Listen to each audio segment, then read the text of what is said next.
Imagina la oscuridad más completa. No la oscuridad de una habitación cerrada, no la de una noche cualquiera, en una ciudad cualquiera, sino la de un mundo que acaba de perder a su maestro. Una oscuridad con peso, con textura, con el sabor metálico del duelo en la garganta.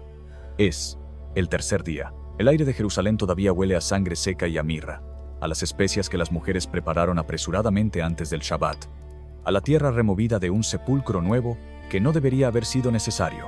Las calles están vacías. Los perros callejeros se mueven entre las sombras del mercado cerrado, y una mujer camina sola hacia una tumba sellada antes de que el sol toque el horizonte. Sus sandalias golpean la piedra del camino en un ritmo que es casi oración. Cada paso la acerca a un cuerpo que necesita ungir, a un ritual funerario interrumpido por la prisa del viernes, por la llegada del descanso obligatorio. Lleva aceites, lleva telas, lleva el peso de 3 días sin dormir, y la determinación feroz de alguien que no abandonó ni abandonará. No es la madre, no es uno de los 12. Es María, la de Magdala, y camina sola porque, de todos los que lo siguieron, de todos los que comieron con él, de todos los que juraron morir con él aquella última noche, ella es la que se quedó. Estuvo al pie de la cruz cuando los demás huyeron. Escuchó el último aliento. Vio la lanza entrar en el costado, y cuando José de Arimatea bajó el cuerpo y lo envolvió en lino, ella estaba ahí, observando exactamente dónde lo colocaban, memorizando, porque sabía que volvería, y ahora es la primera en llegar al sepulcro vacío. Lo que sucede a continuación es el momento más importante de la historia cristiana. No es una parábola, no es una enseñanza, no es un milagro de sanación. Es el evento fundacional sobre el cual se construyó toda una civilización, y sucede así. Jesús resucitado no se aparece primero a Pedro, la roca sobre la cual dijo que edificaría su iglesia. No se aparece a Juan, el discípulo amado que reclinó su cabeza sobre su pecho en la última cena. No se aparece a ninguno de los 11 hombres que quedaban del círculo íntimo. Se aparece a ella, a María, en un jardín, al amanecer, mientras ella llora creyendo que alguien robó el cuerpo. Él le dice una sola palabra, su nombre, María. Y ella responde con una sola palabra, Rabbuni, maestro. En ese intercambio de 2 palabras está contenida toda una teología del reconocimiento. Ella no lo reconoce por su apariencia. Lo reconoce por cómo dice su nombre, por la forma en que esa voz particular pronuncia esas 2 sílabas. Es el reconocimiento más íntimo posible entre 2 personas. Entonces, él le da una orden que cambiará el mundo. Ve y dile a mis hermanos. No, quédate aquí y guarda silencio. No, espera a que venga Pedro para confirmar. Ve, dile, anuncia, predica. Esa mujer fue la primera testigo de la resurrección, la que recibió la misión de anunciar el evento fundacional del cristianismo, la elegida entre todos los seguidores posibles para llevar la noticia más importante de la historia.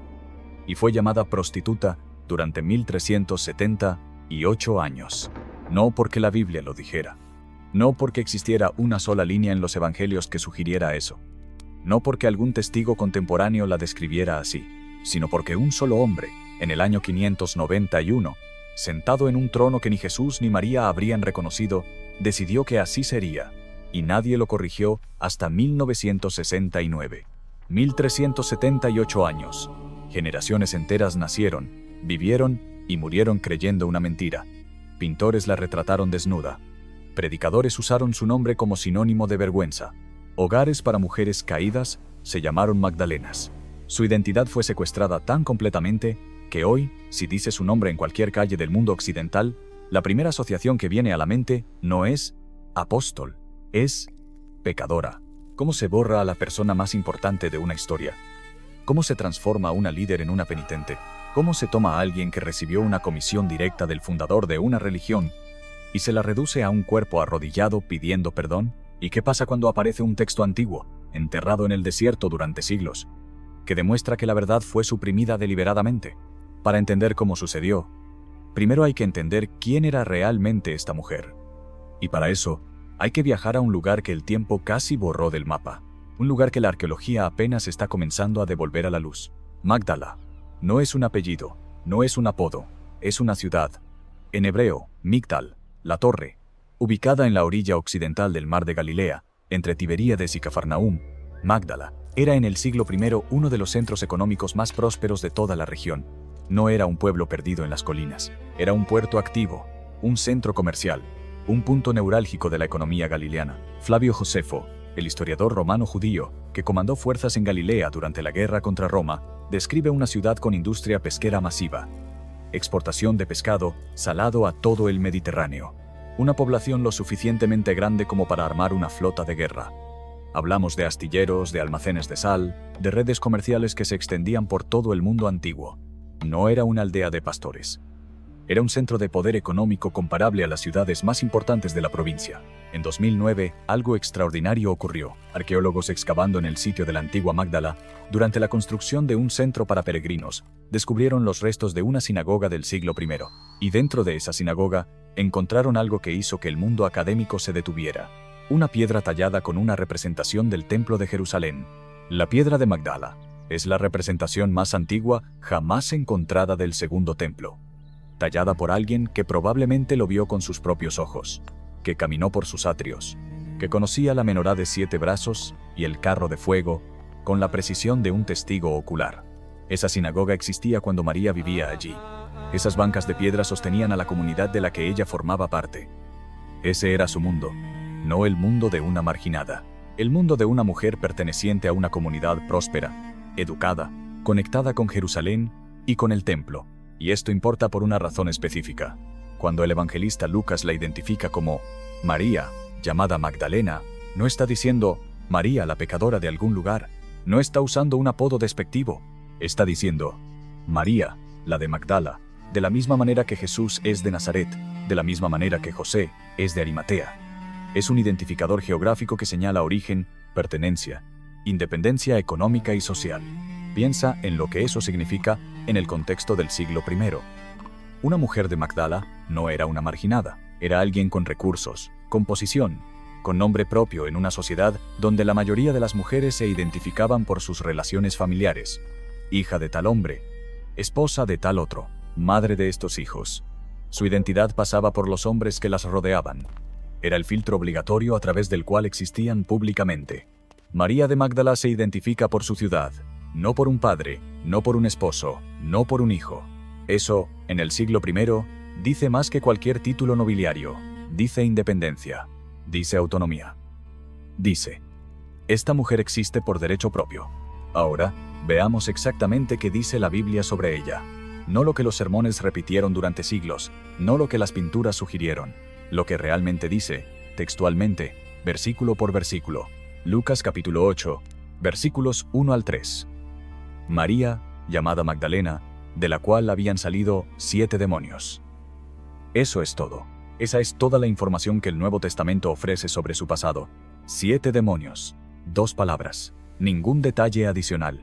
Ninguna narrativa de cómo llegaron. Ninguna descripción de su comportamiento previo a la sanación.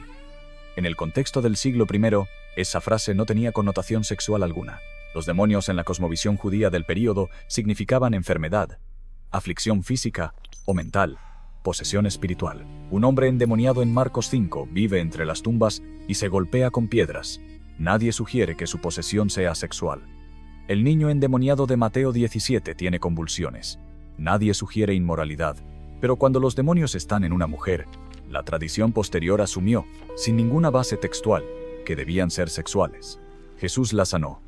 Punto. No hay ninguna mención de prostitución. No hay ninguna mención de pecado sexual. No hay ninguna escena de arrepentimiento. No hay ningún llanto a sus pies. No hay cabello suelto. No hay perfume. Nada. El versículo siguiente. Lucas 8:3. Añade un detalle crucial que la tradición posterior ignoró sistemáticamente. María Magdalena aparece incluida entre las mujeres que le servían de sus bienes. La palabra griega es diaconeo, servir, pero en este contexto significa sostener financieramente. Estas mujeres usaban sus propios recursos económicos para financiar el ministerio itinerante de Jesús y sus discípulos. María de Magdala era patrona, no penitente. Era mecenas, no mendiga. Era una mujer con recursos propios que eligió invertirlos en un movimiento que consideraba verdadero. Marcos capítulo 15, versículo 40. Cuando Jesús muere en la cruz, cuando el momento más oscuro de toda la narrativa llega, cuando el cielo se oscurece y el velo del templo se rasga de arriba a abajo, la lista de los presentes no incluye a Pedro, el que juró que jamás lo negaría. No incluye a Tomás. No incluye a Mateo. No incluye a la mayoría de los discípulos varones que habían prometido seguirlo hasta la muerte apenas horas antes. Pero incluye a María Magdalena. Ella está nombrada primero, antes que cualquier otra mujer. Ella no huyó. Ella no negó conocerlo. Ella no se escondió detrás de una puerta cerrada esperando noticias. Ella estuvo ahí, con el riesgo que eso implicaba. Con la posibilidad real de ser arrestada por asociación con un condenado por sedición. Y luego está Juan capítulo 20. El jardín. La mañana del primer día de la semana. La piedra removida. El lino doblado. La tumba vacía. María llorando sola en la oscuridad del amanecer, inclinada hacia el interior del sepulcro, buscando un cuerpo que ya no está. Dos ángeles le preguntan, ¿por qué llora? Ella responde con la desesperación práctica de alguien que necesita una respuesta concreta. Se han llevado a mi Señor, y no sé dónde lo han puesto. Y entonces, detrás de ella, una presencia. Una voz que ella confunde con la del jardinero. Mujer, ¿por qué lloras? ¿A quién buscas? Y ella, sin voltear completamente, todavía atrapada en su dolor. Señor, si tú te lo has llevado, dime dónde lo pusiste, y yo lo llevaré. Yo lo llevaré. Ella sola. Un cuerpo de hombre adulto. No le importa. Ella lo hará. Y entonces, la voz dice su nombre. María. Una sola palabra. Y todo cambia. Ella se voltea. Y ahí está él. Vivo.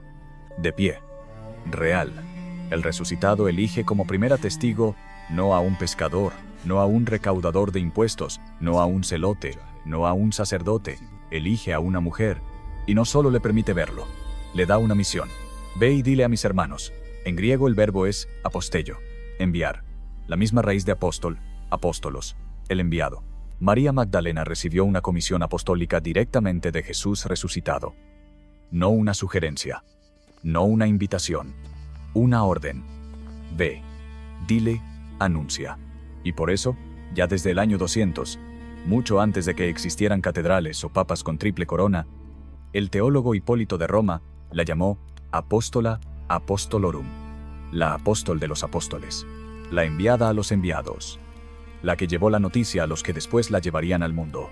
Ese título existió casi 400 años antes de que un papa decidiera borrarla. El año es 591. Roma ya no es la capital de un imperio. Es una ciudad reducida, acosada por plagas, inundaciones y la memoria de su propia grandeza perdida. Pero la sede episcopal de Roma sigue siendo el centro de poder espiritual más importante de Occidente. Y está gobernada por Gregorio I, conocido después como Gregorio Magno. Es un administrador brillante, un reformador litúrgico, un teólogo influyente que reorganizó la música sacra y la estructura parroquial de media Europa. Y es el hombre que va a cometer la fusión más devastadora de la historia bíblica. En su homilía 33, pronunciada ante el pueblo de Roma, Gregorio toma 3 mujeres distintas mencionadas en los evangelios y las convierte en una sola persona. Su argumento es breve, su evidencia es inexistente, pero su autoridad es absoluta. Primera, María Magdalena, de Lucas 8, la mujer de la que salieron 7 demonios. Segunda, María de Betania, hermana de Marta y Lázaro, mencionada en Juan 11 y Juan 12, la que ungió los pies de Jesús con perfume costoso. Tercera, una mujer completamente anónima descrita en Lucas 7 como una mujer pecadora de la ciudad. Esa mujer entra a la casa de un fariseo, lava los pies de Jesús con sus lágrimas, los seca con su cabello y los unge con perfume de un frasco de alabastro. 3 mujeres, 3 contextos completamente distintos, 3 ciudades diferentes, 3 momentos narrativos separados por capítulos enteros. Lucas ni siquiera las presenta en la misma escena. La mujer pecadora aparece en el capítulo 7. María Magdalena aparece por primera vez en el capítulo 8. Ningún evangelista las identifica como la misma persona. Gregorio las fundió en una. Y aquí está lo que nadie menciona. Gregorio ni siquiera usó la palabra prostituta. Lo que dijo fue que María Magdalena era la misma mujer que Lucas llama pecadora. La palabra en latín es peccatrix, pecadora, no meretrix, no prostituta. Fue la tradición posterior, durante los siglos siguientes, la imaginación popular alimentada por sermones cada vez más explícitos, la que interpretó pecadora como prostituta, la que asumió que el pecado de una mujer solo puede ser sexual. la que decidió que 7 demonios más una mujer, más un frasco de perfume más cabello suelto, solo puede significar una cosa. La Iglesia construyó una identidad degradante sobre una identificación que ya de por sí era incorrecta. Error sobre error. Ficción sobre ficción. Invención sobre invención. Hasta que la ficción se volvió más real que la realidad. ¿Por qué lo hizo? Los historiadores debaten las motivaciones. Algunos argumentan que fue un error exegético genuino, producto de una lectura superficial en una época sin concordancias bíblicas ni herramientas críticas. Pero otros señalan algo más estructural, más deliberado, más político. En el siglo VI, la Iglesia estaba consolidando una jerarquía exclusivamente masculina. Los diaconados femeninos que existieron en los primeros siglos estaban siendo eliminados. Las mujeres estaban siendo empujadas fuera de cualquier rol de autoridad espiritual. Y en ese contexto, una mujer que fue la primera testigo de la resurrección, la primera enviada a predicar, la que recibió enseñanzas privilegiadas, la que financió el movimiento, la que no huyó, cuando todos huyeron, era un problema. Era un precedente peligroso. Era un argumento viviente contra la exclusión. Pero una mujer arrepentida llorando a los pies de un hombre no era un problema. Era un modelo útil. Era la narrativa perfecta. La pecadora redimida por la gracia masculina. La mujer cuyo único valor narrativo es su arrepentimiento, no su liderazgo. La mujer que solo accede a lo sagrado a través de la vergüenza de su cuerpo y la generosidad de un hombre que la perdona. Eso no amenaza ninguna jerarquía. Eso la refuerza. Y esa versión se convirtió en dogma durante casi 14 siglos. Se predicó en cada púlpito de Europa. Se pintó en cada altar. Se esculpió en cada catedral. Se escribió en cada hagiografía. Se internalizó tan profundamente que incluso hoy, después de la corrección oficial, la primera imagen que la cultura produce cuando escucha María Magdalena es la de una mujer llorando, con el cabello suelto, arrodillada. Pero la historia real no desapareció por completo. Sobrevivió en fragmentos, en papiros enterrados en el desierto egipcio, en tradiciones coptas que la Iglesia de Roma nunca pudo controlar completamente, y en un descubrimiento que cambiaría todo lo que creíamos saber. En 1896, en un mercado de antigüedades en El Cairo, un académico alemán llamado Karl Reinhardt adquirió un códice de papiro del siglo V. Era un cuaderno antiguo, escrito en copto saídico, encuadernado en cuero, con páginas frágiles que el clima seco de Egipto había preservado durante 1500 años. Dentro había varios textos, y uno de ellos era un texto que la Iglesia nunca incluyó en su canon, que nunca mencionó en sus concilios, que nunca citó en sus homilías. Se titulaba Evangelio de María. El texto no se publicó hasta 1955. 59 años entre el descubrimiento y la publicación. Medio siglo de silencio académico sobre un documento que contradecía directamente la narrativa oficial. Guerras mundiales, sí. Dificultades logísticas, sí. Pero también una academia dominada por hombres formados en seminarios que no tenían ningún incentivo para publicar un texto que ponía a una mujer en el centro de la autoridad apostólica. Lo que contiene es extraordinario. En el Evangelio de María, después de la resurrección, los discípulos están reunidos, con miedo, sin saber qué hacer. Están paralizados. El maestro se fue y ellos no saben cómo continuar. Y es María quien los consuela. Es María quien los anima. Es María quien les dice que no teman, porque su gracia está con ellos. Y lo más importante, María les revela una enseñanza privada que Jesús le dio solo a ella. Una visión espiritual, una revelación sobre el ascenso del alma, un conocimiento que los discípulos varones no recibieron.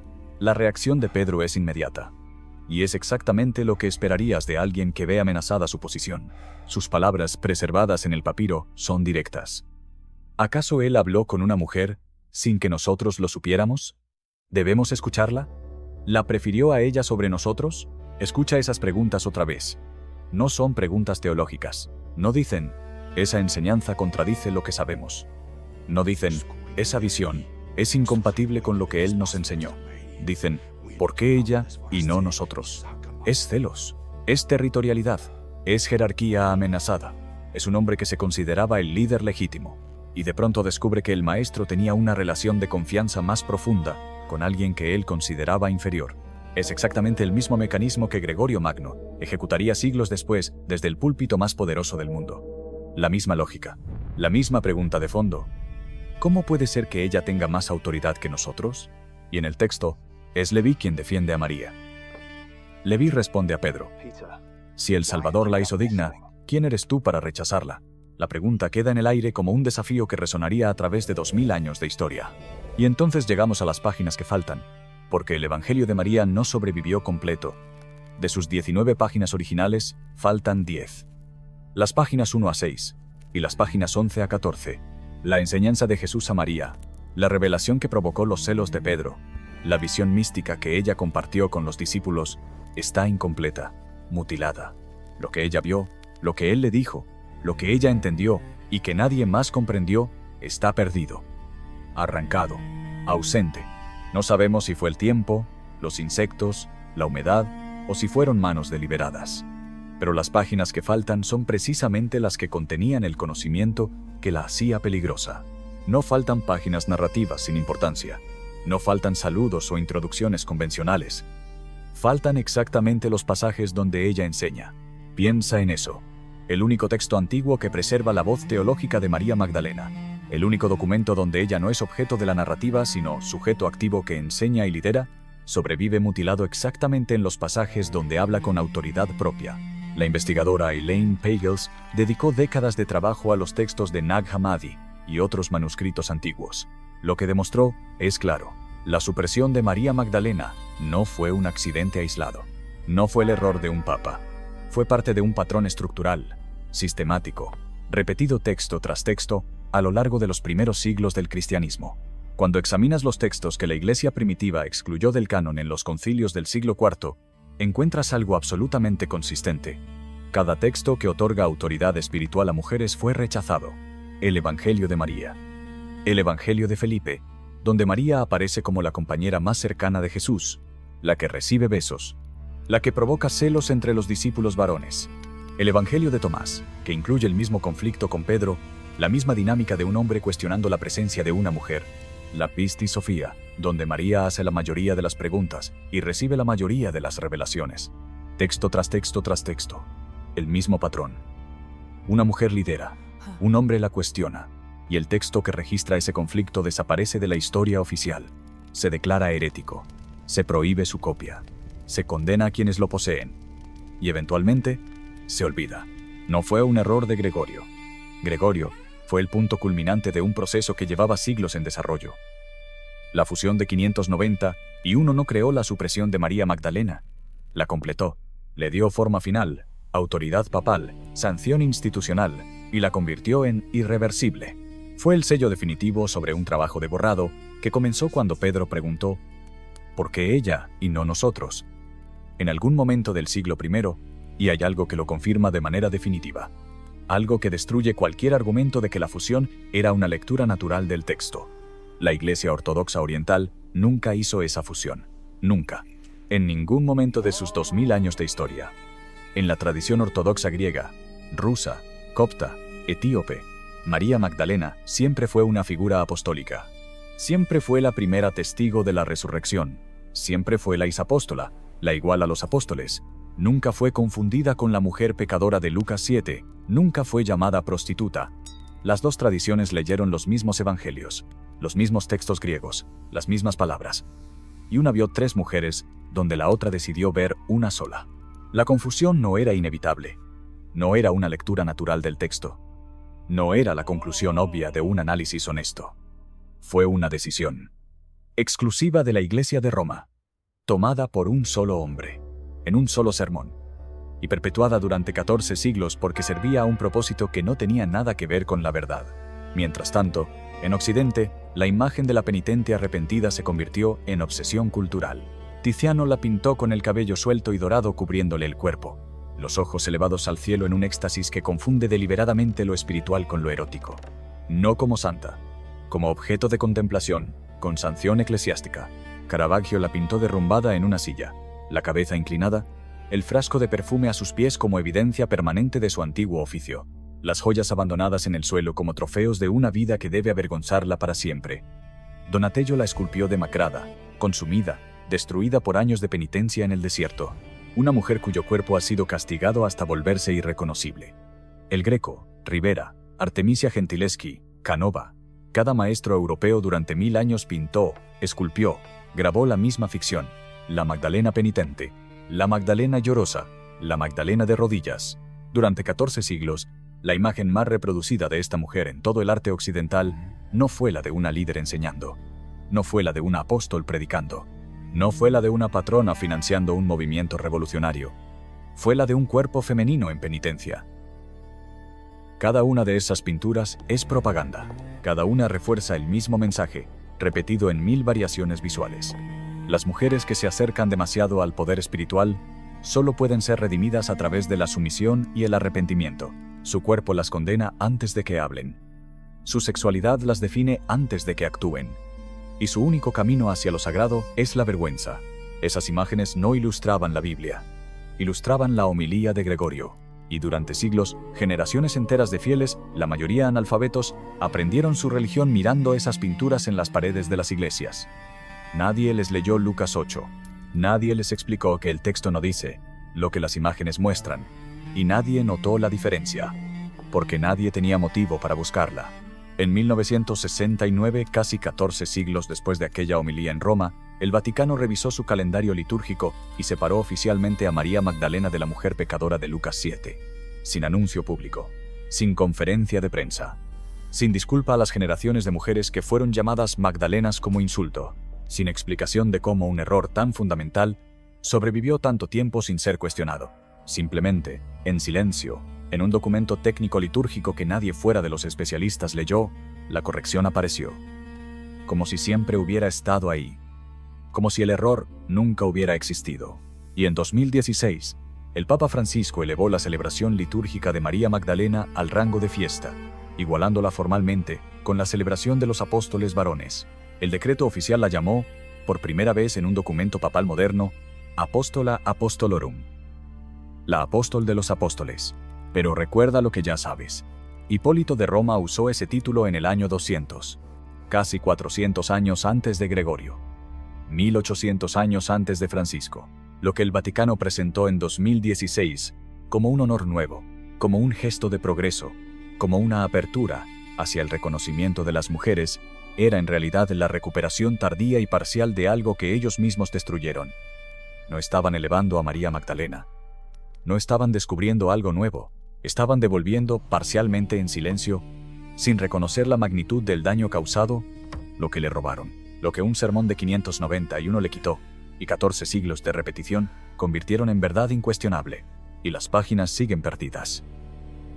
Los fragmentos del Evangelio de María permanecen en sus vitrinas de museo, incompletos, mudos en los pasajes donde ella hablaba, y la piedra de Magdala sigue en su sitio arqueológico. Testimonio silencioso de una ciudad próspera que produjo a una líder que el mundo intentó borrar.